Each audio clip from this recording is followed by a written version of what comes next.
प्यारे बच्चों, आज हम लोग प्राचीन भारतीय इतिहास का दूसरा टॉपिक सैंधव सभ्यता एवं संस्कृति को लेकर उपस्थित हुए हैं।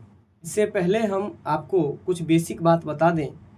डिस्क्रिप्शन में व्हाट्सएप का लिंक दिया गया है। अगर आप चाहते हैं कि व्हाट्सएप से जुड़ जाएं तो लिंक पर क्लिक करके हमसे जुड़ सकते हैं। इसका फ़ायदा यह भी होगा कि जितना भी वीडियो डाला जाता है सारा वीडियो इकट्ठा आपके पास अवेलेबल रहेगा।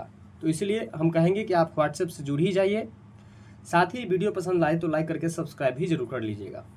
तो जैसा कि आप बहुत पूर्व से पढ़ते आ रहे होंगे, सैंधव सभ्यता को ही हम लोग हड़प्पा सभ्यता भी कहते हैं। सिंधु नदी के कारण से इस सभ्यता का नाम सैंधव सभ्यता पड़ा। तो आइए, आज का पहला प्रश्न है, सिंधु सभ्यता किस युग में पड़ता है ना? प्रश्न क्या है? सिंधु सभ्यता किस युग में पड़ता है? बहुत अच्छा। सिंधु सभ्यता के बारे में आपसे पूछा जा रहा है कि यह किस युग से जुड़ा हुआ है, किस युग में पड़ता है, ठीक है ना? तो याद रखिएगा, सैंधव सभ्यता अर्थात सिंधु सभ्यता जो है वह आपको आदि ऐतिहासिक काल से जुड़ा हुआ है। सिंधु सभ्यता किस युग में पड़ता है? आदि ऐतिहासिक काल। आदि ऐतिहासिक काल, बोलिए फिर से। आदि ऐतिहासिक काल। आदि ऐतिहासिक काल। सिंधु सभ्यता जो है वो किस युग में पड़ता है? आदि तो ऐतिहासिक काल। आदि ऐतिहासिक काल में पड़ता है या आदि ऐतिहासिक काल से जुड़ा हुआ है। सिंधु सभ्यता को हम लोग शहरी सभ्यता या नगरीय सभ्यता भी कहते हैं। और सिंधु सभ्यता का नाम सिंधु सभ्यता इसलिए पड़ा था क्योंकि सिंधु नाम की एक नदी वहाँ बहती थी, जिस वजह से इस सभ्यता का नाम सिंधु सभ्यता पड़ा है।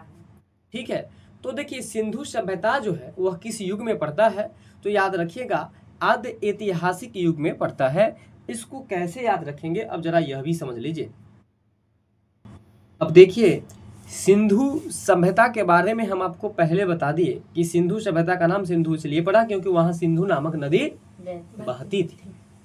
सोचिए, जिस क्षेत्र से नदी बहेगा वहाँ की खेत जो होगी, वहाँ की भूमि जो होगी वो बहुत ही ज़्यादा उपजाऊ होगी। क्यों होगी?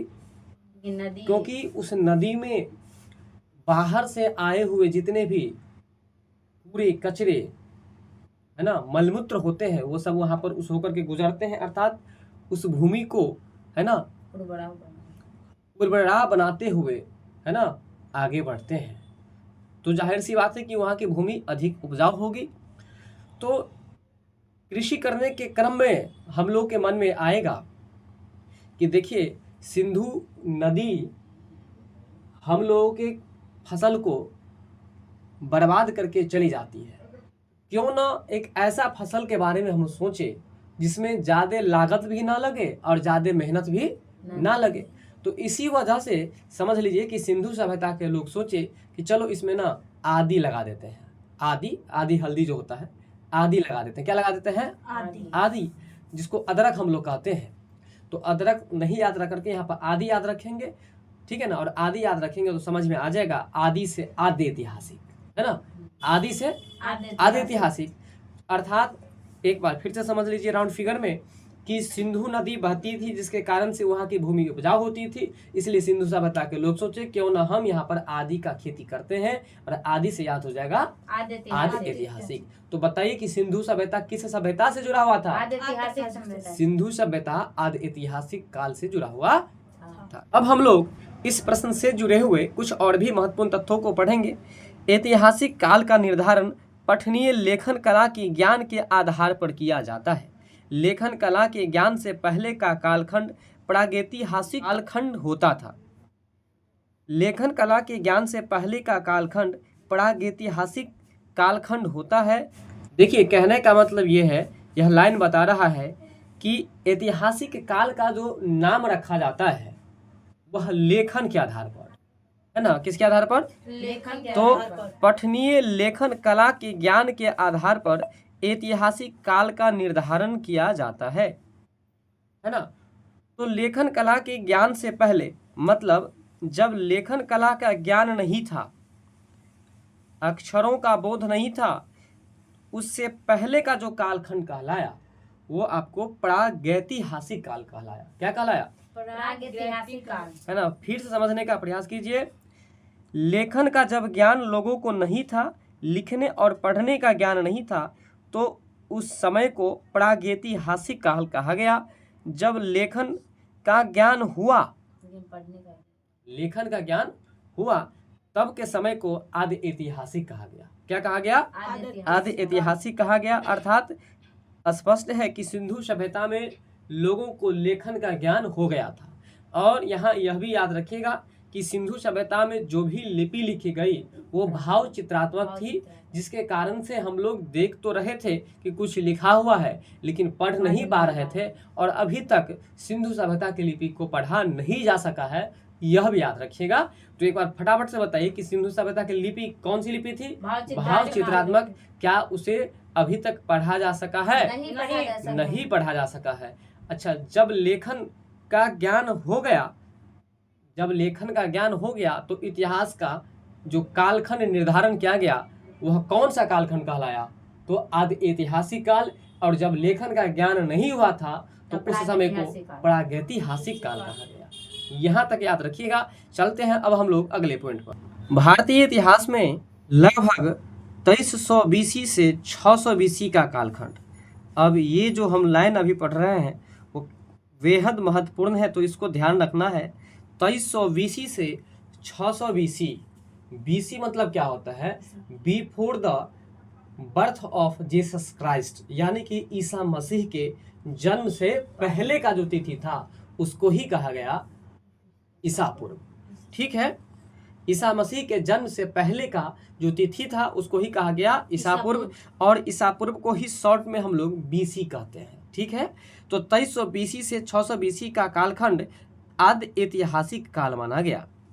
अगर आपसे पूछा जाए कि आदि ऐतिहासिक काल कब से कब तक माना गया, तो याद रखिएगा 2300 ईसा पूर्व से 600 ईसा पूर्व तक, यानी कि 2300 BC से 600 BC तक।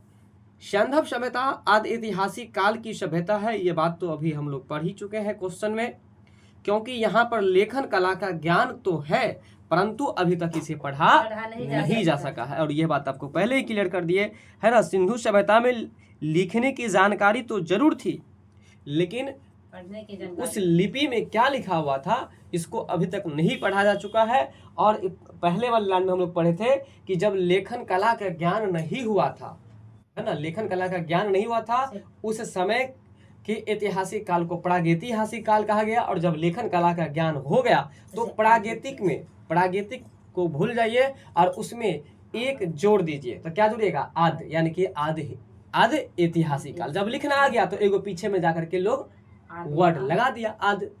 इस बात से हम लोग याद रखते हैं, जब लिखने का ज्ञान नहीं था तो एगो वर्ड छूटा हुआ था, जब लिखने का ज्ञान हो गया था आदि वर्ड को पीछे से जोड़ दिया। बात समझ में आ रहा है ना। इसलिए जब लेखन कला का ज्ञान हो गया तो इतिहास के उस कालखंड का नाम क्या दिया गया?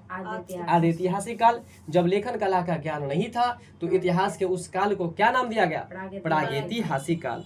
तो उसी क्रम में सैंधव सभ्यता की अगर बात करें तो वह किस काल से जुड़ा हुआ है? आदि ऐतिहासिक काल से। आदि ऐतिहासिक काल में लिखने का ज्ञान हो गया था, है कि नहीं, लेकिन उस समय जो कि सिंधु सभ्यता के समय जो भी लिपि लिखी गई उस लिपि को अभी तक पढ़ा नहीं जा सका है। इसी वजह से इसको भाव चित्रात्मक लिपि कहा जाता है। बात क्लियर है यहाँ तक? चलिए, इसके बाद अब हम लोग इसमें एक विशेष बात जो याद रखेंगे वह विशेष है आपको 2300 BC से 600 BC। तो बताइए कि आदि ऐतिहासिक कालखंड की अगर बात करें कि कब से कब तक के समय को माना गया तो क्या याद रखेगा? 2300 से 600। अरे BC को भूल जाइए, पहले ऐसे बोलिए 2300 से 600, 2300 से 600, है ना। 2300 ईसा पूर्व से 600 ईसा पूर्व तक के समय को आदि ऐतिहासिक काल कहा जाता है, सिंधु सभ्यता। ठीक है ना। तो 2300 ईसा पूर्व से 600 ईसा पूर्व के बीच के समय को ही क्या कहा गया? आदि ऐतिहासिक काल कहा गया। और सिंधु सभ्यता किस काल से जुड़ा हुआ था? आदि ऐतिहासिक काल से। जिस काल में लेखन कला का ज्ञान था उसको इतिहास में कौन सा काल कहा गया? आदि ऐतिहासिक काल। और जब लेखन कला का ज्ञान नहीं था तब उसे हम लोग प्रागैतिहासिक काल कहते हैं। अगला प्रश्न है, सिंधु घाटी सभ्यता की सबसे महत्वपूर्ण विशेषता क्या है? ठीक है। सिंधु घाटी सभ्यता की जो सबसे महत्वपूर्ण विशेषता है, यहाँ आंसर के मुताबिक है उपयुक्त में से कोई नहीं या उपयुक्त में से एक से अधिक। सिंधु घाटी सभ्यता की प्रमुख विशेषता की अगर बात करें तो इसकी बहुत ही बेहतरीन विशेषता थी कि यहाँ का नगर इस तरह से निर्माण किया गया था समकोण के हिसाब से, है ना, जिसके कारण से हड़प्पा सभ्यता में, सिंधु घाटी सभ्यता में जैसे ही आंधी या पानी आती थी तो क्या करती थी, आसानी से उसको साफ करते हुए, कचरे को, कूड़े कचरे को साफ करते हुए, है ना, पानी आए तो पानी लेके चला जाता था कूड़ा कचरा, अगर हवा आए तो हवा लेकर के चला जाता था। अर्थात कहे तो सिंधु सभ्यता नगर नियोजन के लिए बहुत ही ज्यादा जाना जाता है, बहुत ही ज्यादा जाना जाता है। बात समझ में आ रहा है? तो सिंधु घाटी सभ्यता की प्रमुख विशेषता जो कि नगर नियोजन को माना जाता है, यहाँ नगर और कस्बे, देखिए नगर का मतलब शहर और कस्बा का मतलब होता है जो छोटा छोटा गांव होता है उसको कस्बा कहा जाता है। ठीक है, बात यहाँ तक क्लियर है? चलिए, तो यहाँ नगर और कस्बे एक निश्चित योजना के अनुसार बसाए जाते थे। पक्की ईंट से बनी इमारत, अब देखिए हड़प्पा सभ्यता की यह विशेषता है कि नहीं कि हड़प्पा सभ्यता का जो मकान होता था, घर होता था, वो पक्की ईंट से बनती थी। यह विशेषता है कि नहीं है? तो आप बोलेंगे कि हाँ, यह एक विशेषता है कि हड़प्पा सभ्यता के लोग जो अपना मकान बनाते थे वो पक्की ईंट से बनाते थे। आइए, पक्की ईंट से बनी इमारतों में मोहनजोदड़ो का जो विशाल स्नानागार और अन्नागार था वो बहुत ही प्रमुख था। ध्यान रखना है कि मोहनजोदड़ो में अवस्थित था विशाल, विशाल मतलब बड़ा, स्नानागार और अन्नागार।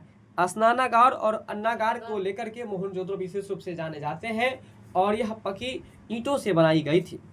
इनकी सतह पक्की ईंटों की है, इनकी जो सतह थी वो पक्की ईंटों की है जिसे जिप्सम के द्वारा जोड़ा गया था।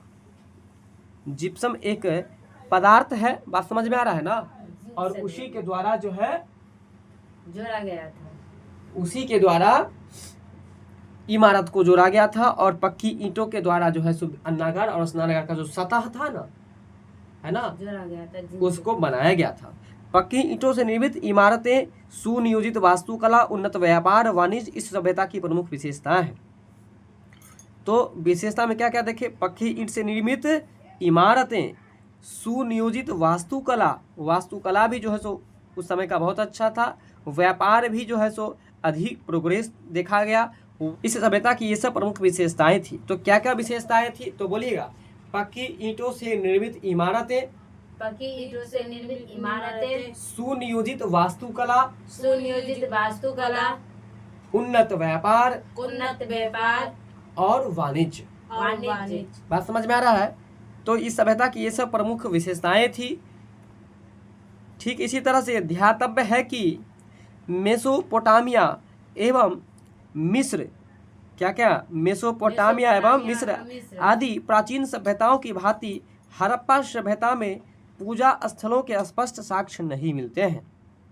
हड़प्पा सभ्यता में पूजा स्थलों के स्पष्ट साक्ष्य नहीं मिलते हैं। तो देखिए इस लाइन का मतलब ये हुआ, पूजा स्थल का मतलब क्या होता है पहले ये बता दीजिए। पूजा स्थल मतलब जहाँ पर हम लोग पूजा पाठ करते हैं, जैसे कि मंदिर कह सकते हैं। तो इस तरह से मंदिर का कोई भी प्रमाण जो है ना वो हड़प्पा सभ्यता में नहीं मिला है।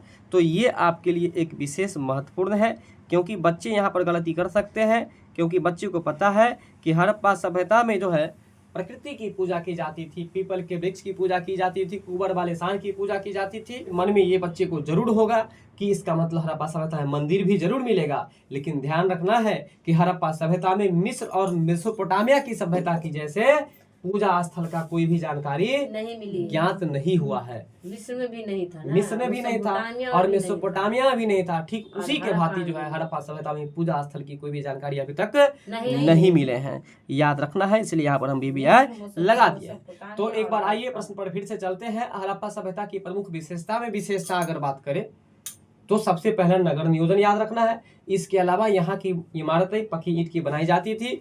वहीं मोहनजोदड़ो में जो स्नानागार और अन्नागार था उसके जो स्थल होते थे वो जिप्सम के द्वारा जोड़ करके जो है सो पक्की ईंट से बनाया गया था। साथ में यह भी याद रखना है कि हड़प्पा सभ्यता की और भी एक विशेषता थी कि वहाँ का व्यापार बहुत ही उन्नत था, है ना, वहाँ का व्यापार बहुत ही उन्नत था। वास्तुकला भी बहुत अच्छी जो है सो देखी गई है। तो ये सब आपको हड़प्पा सभ्यता की प्रमुख विशेषताएं थी। अब आइए जो आपका प्रश्न था इस पर एक बार हम चर्चा करते हैं। तो प्रश्न पर ध्यान दीजिए। प्रश्न था कि सिंधु घाटी सभ्यता की सबसे महत्वपूर्ण विशेषता क्या है।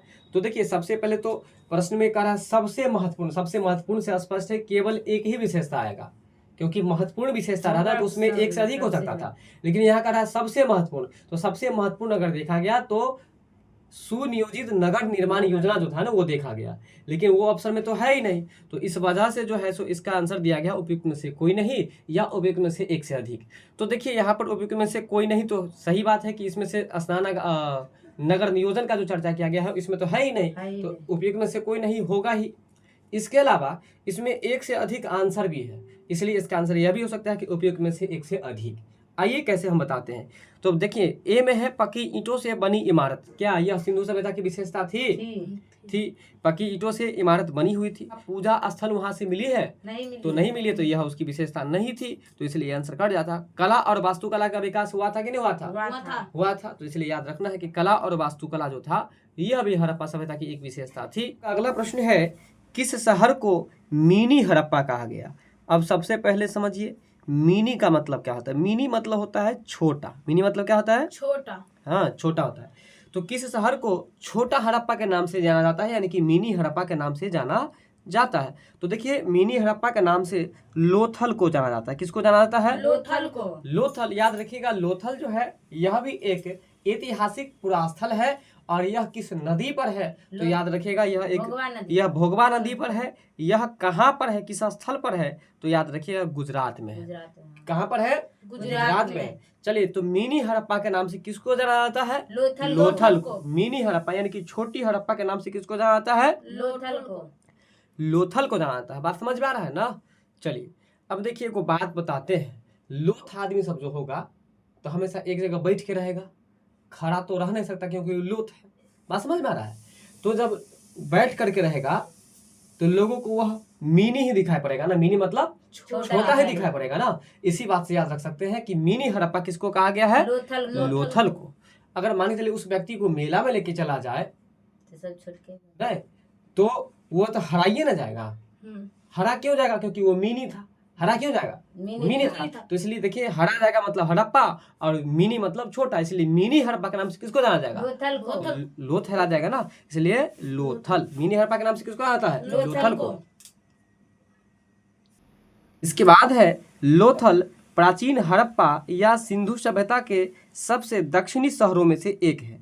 अब यह भी एक लाइन महत्वपूर्ण है कि लोथल जो है सिंधु सभ्यता के सबसे दक्षिणी शहरों में आते हैं, यानी कि सिंधु सभ्यता का जो साउथ का सीमा है, बॉर्डर है, साउथ का जो एरिया है ना, हाँ दक्षिणतम क्षेत्र में जो है सो आपको यह शहर आता है। कौन सा? लोथल। कहाँ पर आता है? दक्षिणतम में। यह भी याद रखना बहुत आसान है। लोथ आदमी के शरीर में जान है रहेगा नहीं, उसके हाथ में अगर कोई सामान दे दीजिए रखने के लिए, लोग सब उसको इससे क्या करेगा? छीन के भाग जाएगा। छीन के भाग जाएगा तो छीन से याद हो जाएगा दक्षिण। दक्षिण नहीं बोलो, दक्षिण होता है। क्या होता है? दक्षिण है ना। छीन के भाग जाएगा तो दक्षिण। तो इसलिए याद रखिएगा कि लोथल जो है उसको मिनी हड़प्पा कहा जाता है। और लोथल सिंधु सभ्यता के चारों दिशाओं में किस क्षेत्र में आता है? तो सिंधु सभ्यता के दक्षिणतम क्षेत्र के अंतर्गत आता है, यानी कि दक्षिणतम शहरों में से एक शहर था जिसका नाम था लोथल। बात समझ में आ रहा है? चलिए इसे मिनी हड़प्पा के नाम से जाना जाता है। यह आधुनिक गुजरात राज्य में स्थित है। ये बात पहले बता दी कि लोथल गुजरात में है और यह भोगवा नदी पर अवस्थित है। इसकी पहली खुदाई जो की गई थी वह S.R. राव के द्वारा। किसके द्वारा? S.R. राव के द्वारा। किसके द्वारा? S.R. राव। बोलो S.R. राव। S.R. राव के द्वारा लोथल की पहली खुदाई की गई थी। लोथल की पहली खुदाई किसके द्वारा? S.R. राव के द्वारा। हाँ S.R. राव के द्वारा की गई थी। चलिए तो हम लोथल के बारे में क्या क्या बताएं। सबसे पहले बोले कि लोथल जो है संदर्भ सभ्यता का एक पुरा स्थल है। लोथल भोगवा नदी पर है। लोथल सिंधु सभ्यता का दक्षिणतम एक शहर है। लोथल जो है आपको गुजरात राज्य में। और गुजरात की राजधानी कहाँ है? गांधीनगर। गुजरात की राजधानी कहाँ है?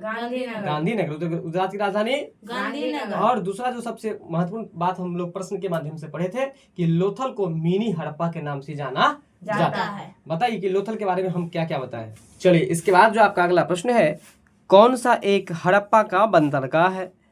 ठीक है ना, हड़प्पा का जो बंदरगाह है उसके बारे में पूछा जा रहा है। तो याद रखिएगा कि हड़प्पा में 2 बंदरगाह थे, एक थे लोथल और दूसरा था सुतकोतदा। दूसरा क्या था? सुतकोतदा। तो यहाँ ऑप्शन में नहीं है, तो इसलिए याद रखिएगा कि हड़प्पा का जो एक बंदरगाह था यहाँ पर ऑप्शन के अकॉर्डिंग वो लोथल था। ठीक है ना। और बंदरगाह का मतलब समझ लीजिए क्या होता है, जहाँ पर पनिया जहाज का स्टेशन होता है, यानी कि जहाँ से पनिया जहाज प्रस्थान करती है और जहाँ पर रुकती है उसको कहा जाता है बंदरगाह। ठीक है ना। तो एक तरह से पनिया जहाज का स्टेशन भी हम लोग उसको कह सकते हैं। ठीक है। हड़प्पई नगर लोथल गुजरात के अहमदाबाद जिले में, लोथल जो है गुजरात के किस जिले में? अहमदाबाद। याद रखिएगा गुजरात का यह जिला है अहमदाबाद। तो इसी अहमदाबाद जिले में भोगवा नदी के किनारे अवस्थित है। लोथल जो है वह भोगवा नदी के किनारे अवस्थित है। यह एक हड़प्पा कालीन बंदरगाह है। हड़प्पा कालीन का मतलब हड़प्पा काल का एक बंदरगाह है जहाँ से गोदीवारा के साक्ष्य प्राप्त हुए हैं। ठीक है ना, जहाँ से गोदीवारा के साक्ष्य प्राप्त हुए हैं। बात समझ में आ रहा है? गोदीवारा को अंग्रेजी में हम लोग डॉकयार्ड कहते हैं। क्या कहते हैं? डॉकयार्ड। यह भी याद रखना। गोदीवारा का साक्ष्य भी आपको यहीं से प्राप्त हुए हैं। एक बार फिर से समझिए, लोथल गुजरात के किस जिले में है? अहमदाबाद जिला में। किस जिला में है? अहमदाबाद जिला में। अब देखो, लोथल को मिनी हड़प्पा कहा जाता है, मतलब छोटी हड़प्पा के नाम से जाना जाता है। तो एक अहम बात रखेगा कि नहीं रखेगा? इसलिए अहम से याद रखेंगे, अहमदाबाद जिला में। लोथल किस नदी पर है? भोगवा नदी के किनारे है ना। और लोथल और सुतकोतदा यह हड़प्पा कालीन बंदरगाह था। ठीक है ना। यहीं से गोदीवारा का साक्ष्य भी मिला है। नहीं याद रहे तो इसको ऐसे भी याद रख सकते हो कि लोथ बच्चा सबको गोदी में रखना पड़ेगा ना। जब गोदी में बहुते रखेगा, किसी भी बच्चा को गोदी में बहुते रखेगा तो वो लोथे न हो जाएगा। इसलिए गोदीवारा का प्रमाण भी लोथल से प्राप्त हुआ। बात क्लियर है यहाँ तक? चलिए। और गोदीवारा को अंग्रेजी में हम लोग डॉकयार्ड कहते हैं। इसके बाद आपका अगला प्रश्न है, कौन सा हड़प्पा कालीन स्थल गुजरात में है? तो गुजरात में अभी हम लोग जो पढ़े थे वो लोथल पुरास्थल के बारे में पढ़े थे, है ना। और अभी जो ऑप्शन में है तो देखिए ऑप्शन ए ही हो गया, यानी कि लोथल ही हो गया। ठीक है ना, क्योंकि कालीबंगा जो है वो आपको राजस्थान में है। डाबरकोट की बात करें, यह स्थल आपको पाकिस्तान में अवस्थित है ना। और वहीं अगर हम राखी गढ़ी की बात करें तो राखी गढ़ी आपको हरियाणा में अवस्थित है। कहाँ पर अवस्थित है? हरियाणा में अवस्थित है। राखी गढ़ी कहाँ पर है? हरियाणा में अवस्थित है। और राखी गढ़ी अगर याद ना रहे तो याद रखना कि बहन लोग जो अपने भाई के हाथ पर राखी बांधते हैं, क्यों? क्योंकि मेरा भाई हरा नहीं जाए, इसलिए राखी का डोरा बांध देते हैं। ये बात दिमाग में रख लीजिएगा। ऐसा सत्य नहीं है, राखी बंधन के बारे में कुछ और कॉन्सेप्ट है, लेकिन याद रखाने के लिए आपको याद रखने का ये ट्रिक बताया आपको कि राखी इसलिए बांधा जाएगा कि हमारा भाई कहीं हरा नहीं जाए। इसलिए याद रखना राखी गढ़ी कहाँ पर है? हरियाणा में है। और हरियाणा की राजधानी कहाँ पर है? चंडीगढ़। चलिए, डाबरकोट कहाँ पर है? पाकिस्तान में है। और पाकिस्तान की राजधानी कहाँ है? तो याद रखना है इस्लामाबाद। पाकिस्तान की राजधानी कहाँ है? इस्लामाबाद। वहीं अगर कालीबंगा की बात करें तो कालीबंगा जो है यह आपको राजस्थान में है। कालीबंगा कहाँ पर है? राजस्थान में है। इसके बाद आपका अगला प्रश्न है, कौन सा जानवर सिंधु घाटी सभ्यता के लोगों को पता नहीं था? मतलब किस जानवर के बारे में सिंधु सभ्यता के लोगों को जानकारी नहीं था, ये आपसे प्रश्न पूछा जा रहा है। किस जानवर के बारे में लोगों को पता नहीं था? तो देखिए वो जो जानवर था उस जानवर का नाम है आपको घोड़ा। क्या नाम था? घोड़ा। अब हम लोग याद रख लेंगे कि किस किस जानवर के बारे में पता था। तो देखिए पता था उनको बैल के बारे में। अब बैल के बारे में तो आपको आसानी से याद रहेगा, क्योंकि आपको अच्छा से पता है कि सिंधु सभ्यता में जो कुबर वाला सांड की पूजा की जाती थी। तो जब कुबर वाला सांड की पूजा की गई तो सांड ही की न प्रजाति बैल है कि नहीं? तो इसलिए बैल की जानकारी थी कि नहीं थी? और हाथी की जानकारी थी कि नहीं थी? हाथी की जानकारी भी थी। बात समझ में आ रहा है ना? चलिए, तो याद रखना है कि बैल और हाथी की जानकारी थी, लेकिन वहीं घोड़ा की जानकारी नहीं थी। ठीक है ना, घोड़ा की जानकारी नहीं थी। ठीक है। अब इसको कैसे याद रख सकते हैं तो ये भी देखिए, आपको पता है कि सिंधु सभ्यता से जो बहुत सारे ऐसे बैलगाड़ी का प्रमाण मिला है जिसका चक्का मिट्टी का बना हुआ होता था, है कि नहीं? क्या चीज का? मिट्टी का। अब सोचो कि घोड़ा सड़क पर कैसे दौड़ता है? तेजी में। अब मिट्टी का चक्का होगा, अगर तेजी में दौड़ दिया तो बैलगाड़ी का जो चक्का होगा क्या होगा, टूट जाएगा। टूट जाएगा। तो इसलिए सोचो इससे अच्छा कि घोड़ा का जानकारी ही नहीं होगा, घोड़ा रखबे नहीं करेंगे। इसलिए याद रखो कि घोड़ा की जानकारी तो सिंधु सभ्यता के लोगों को नहीं थी, जबकि बैल की जानकारी थी और हाथी की भी जानकारी थी। और तुम्हारे माइंड में यह भी अपसेट हो गया होगा कि बैल भी धीरे धीरे चलता है और हाथी भी धीरे धीरे चलता है। इसी बात से याद रखना कि बैल और हाथी की जानकारी थी, जबकि घोड़ा की जानकारी नहीं थी। इसके बाद अब आपको इस प्रश्न से जुड़े हुए कुछ और भी महत्वपूर्ण बातों को बताते हैं। प्रश्नगत विकल्पों में सिंधु घाटी सभ्यता के लोगों को बैल तथा हाथी की जानकारी थी, परंतु घोड़े के अस्तित्व के विषय में विद्वानों में मतभेद है ना। कुछ विद्वान कहते हैं कि घोड़ों की जानकारी थी, तो वहीं कुछ विद्वान कहते हैं कि घोड़ों की जानकारी नहीं थी। लेकिन अंततः जो मानी गई है अभी तक, उसमें यह कहा गया है कि घोड़ा की जानकारी नहीं थी। इसके बाद है कि हड़प्पा के विभिन्न स्थलों से प्राप्त अस्थियां गजखूर या पालतू घोड़े की है। ठीक है, तो कहता है कि घोड़े के अस्तित्व में विद्वानों के बीच मतभेद चल रहा था। कुछ कह रहे थे कि घोड़ा है, कुछ कह रहे थे कि घोड़ा नहीं है। लेकिन कह रहा कि हड़प्पा के विभिन्न स्थलों से प्राप्त अस्थियां गदखूर की है या पालतू घोड़े की है, यह निश्चित कर पाना कठिन है। हड़प्पा, लोथल, सुरकोटदा, पुनतसी एवं कालीबंगा से अश्व और उसकी प्रजाति की अन्य जातियों के अवशेषों के साक्ष्य प्राप्त हुए हैं। शेंदूर बोकोनी द्वारा सुरकोटदा से प्राप्त तथाकथित अश्व अवशेषों में 6 को लगभग 3000 ईसा पूर्व से 2000 ईसा पूर्व के मध्य का वास्तविक अश्व अवशेष बताया गया है। वर्ष 1974 में ASI के JP जोशी तथा AK शर्मा ने यहाँ से 2100 से 1700 ईसा पूर्व के बीच प्रत्येक स्तर पर अश्व अस्थियां प्राप्त होना प्रतिवेदित किया है। यद्यपि रामशरण शर्मा, रोमिला थापर तथा मेंडो और पटेल आदि इस तथ्य को नहीं मानते हैं। इसी प्रकार ब्रिगेडियर रॉस के द्वारा राणा घुंडई के प्रारंभिक हड़प्पा स्तर से जो घोड़े के दांत बताए गए हैं उसे ज्यूनर महोदय अप्रामाणिक मानते हैं। अतः घोड़े के विषय में यही कहना समीचीन होगा कि हड़प्पा सभ्यता में इसके अस्तित्व को पूर्ण रूप से नकारा नहीं जा सकता। यद्यपि इसका उपयोग अत्यंत सीमित रहा होगा। बिहार लोक सेवा आयोग इसका उत्तर विकल्प बी को माना है ना। कहने का मतलब अभी जितना बात हम पढ़े हैं उसमें कुल मिला के एक ही बात है। कुछ विद्वान कहते हैं कि सिंधु सभ्यता के लोगों को घोड़ा की जानकारी थी, उस समय घोड़ा था, और कुछ कहते हैं कि घोड़ा की जानकारी नहीं थी। लेकिन वीपीएससी इसका आंसर मानता है कि घोड़ा की जानकारी नहीं थी। तो इसलिए आपको भी याद रखना है कि सिंधु सभ्यता के लोगों को घोड़े की जानकारी नहीं थी। किसकी जानवर की जानकारी? बैल और हाथी की जानकारी थी। ठीक है, अगला प्रश्न है, किस हड़प्पाकालीन स्थल से टेराकोटा टेराकोटा का हल प्राप्त हुआ है? तो टेराकोटा का हल जो प्राप्त हुआ है, हल जानते हैं ना, हल जोतने वाला खेती बाड़ी जो होता है, तो टेराकोटा का हल जो प्राप्त हुआ है यह आपको कह रहा है कि उपयुक्त में से कोई नहीं या उपयुक्त में से एक से अधिक। तो आइए इसका डिटेल्स हम लोग पढ़ते हैं, फिर इस पर चर्चा करेंगे।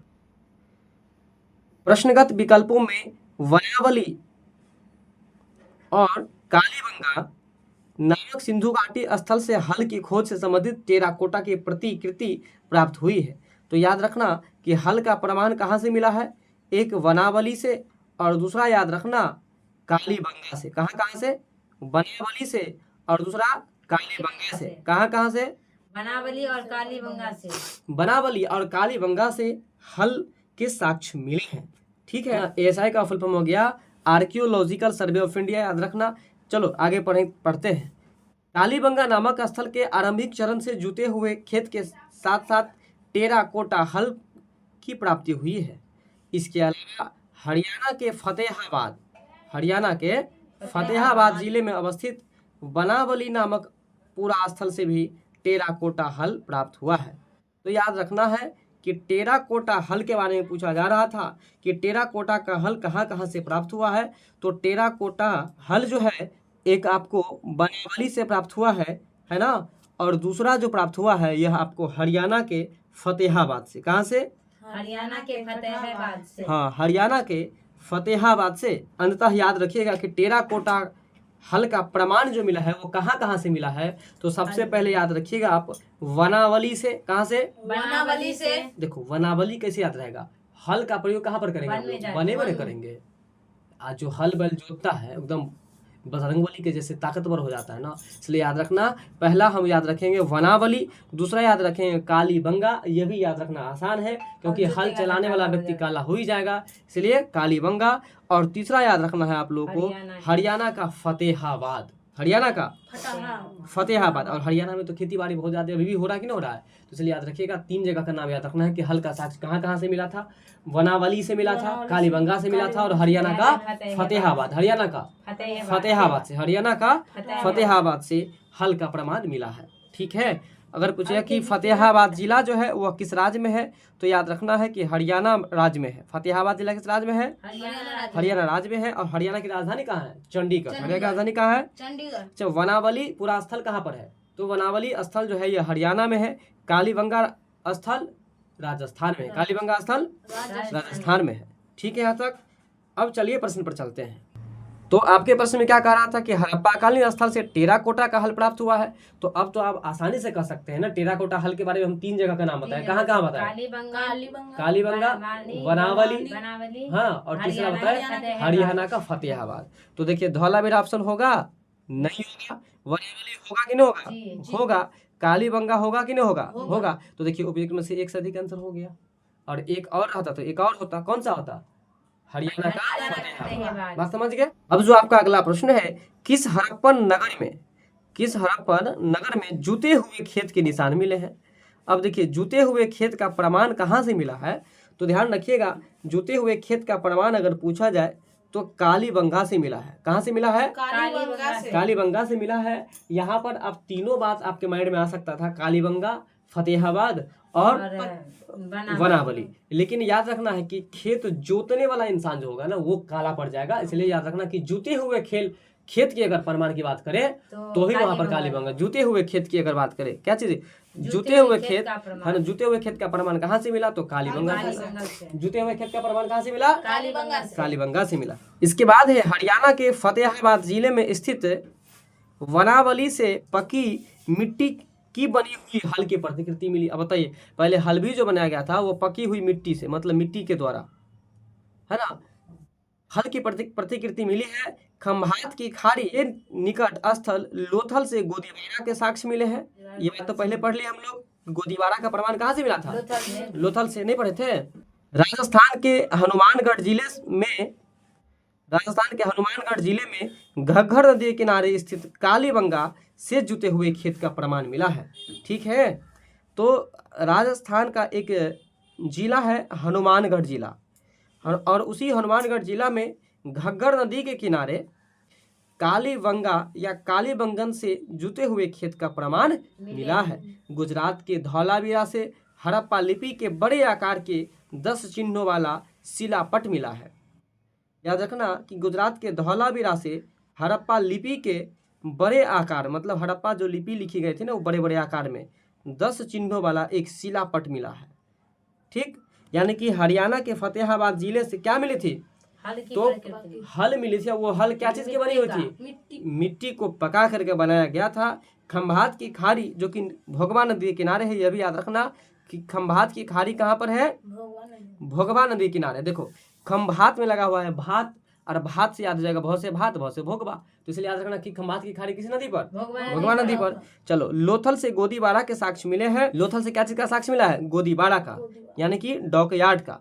राजस्थान के हनुमानगढ़ जिले के घग्गर नदी के किनारे जो है कालीबंगा से जुते हुए खेत का प्रमाण मिला है।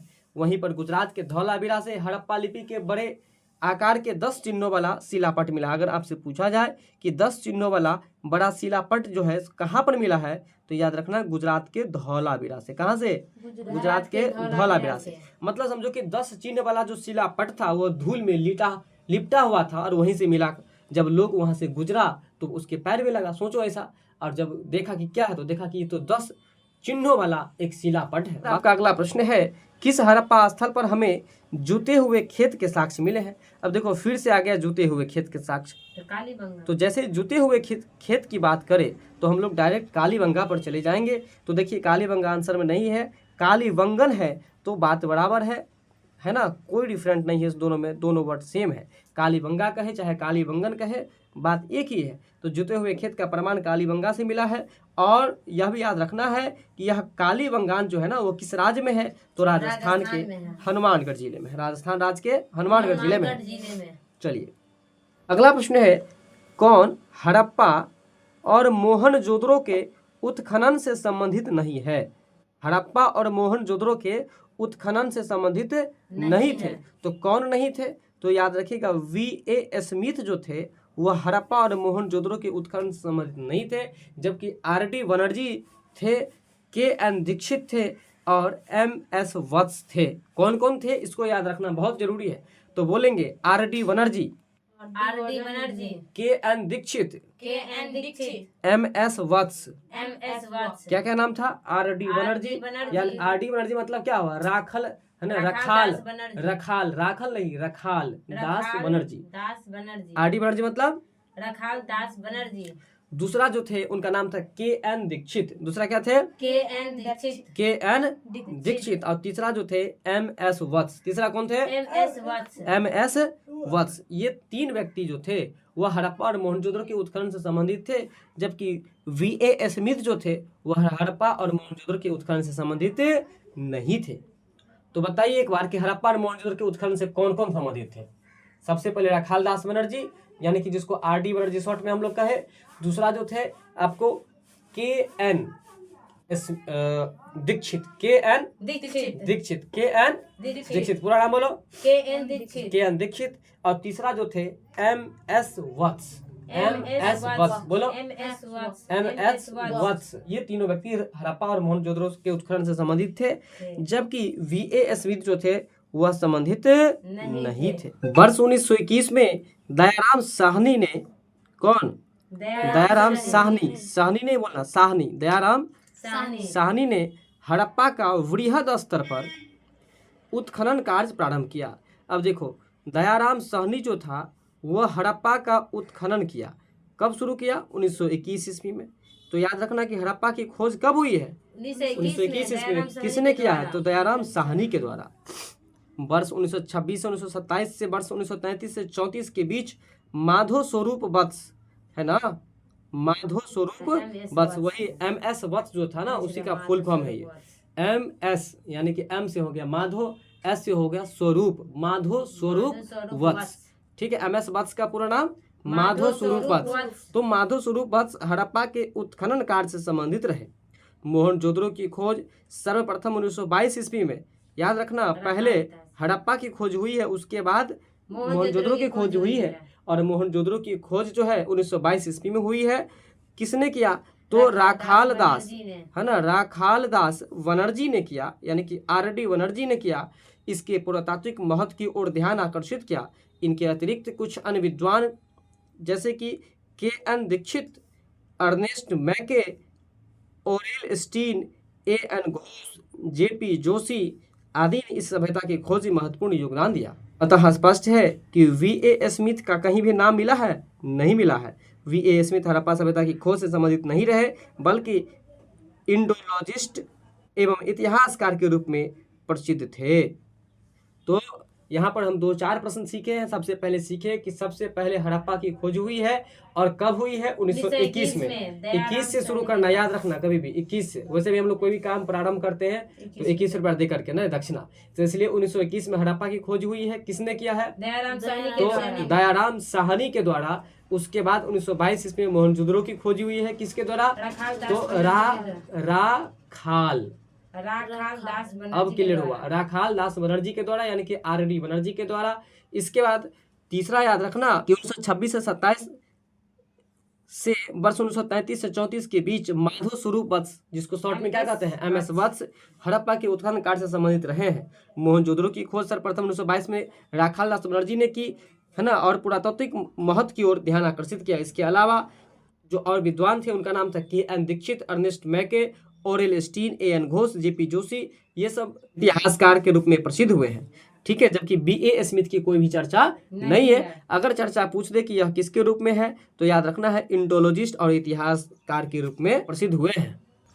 अगला प्रश्न है, हड़प्पा में मिट्टी के बर्तनों पर, क्या चीज पर? मिट्टी के बर्तनों पर मिट्टी के बर्तनों पर सामान्यतः किस रंग का उपयोग हुआ? तो आप ही बता दीजिए कि मिट्टी के बर्तन पर अभी भी बहुत सारे लोगों को देखिएगा, है ना, क्या चीज से जो है सो रंगीन करते रहते हैं, है ना, गेरू से। क्या चीज से? गेरू। और गेरू का रंग कैसा होता है?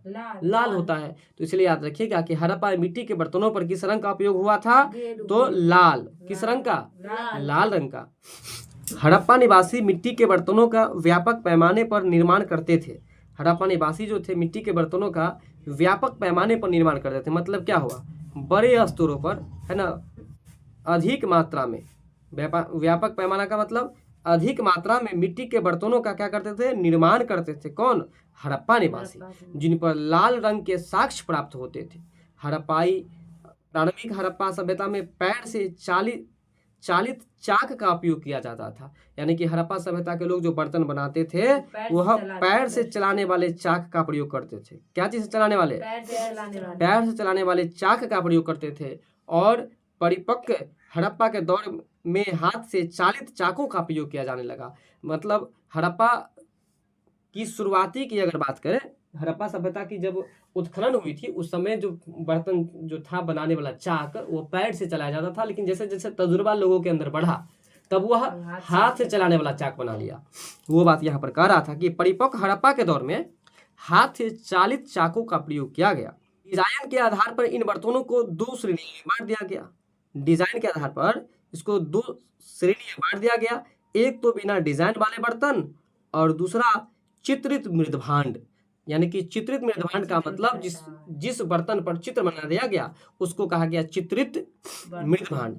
मृदभांडों को बनाने वाली मिट्टी में रेत का मिश्रण किया जाता था और मृदभांड जो होते थे, है ना, उस मिट्टी में रेत का मिश्रण किया जाता था। रेत मतलब क्या होता है? रेत का मतलब बालू। रेत का मतलब बालू, जिनको पकाने पर यह हल्के भूरे लाल रंग का रूप ग्रहण कर लेते थे। देखो क्या होता था ना कि बालू का प्रयोग इसलिए किया जाता था कि जब उसको पकाया जाता था तो वह हल्का भूरे लाल रंग का रूप पकड़ लेता था। वैसे भी तो मिट्टी को ही पकाओ, मिट्टी को पकाने के बाद उसका कलर कैसा हो जाता है? लाल हो जाता है।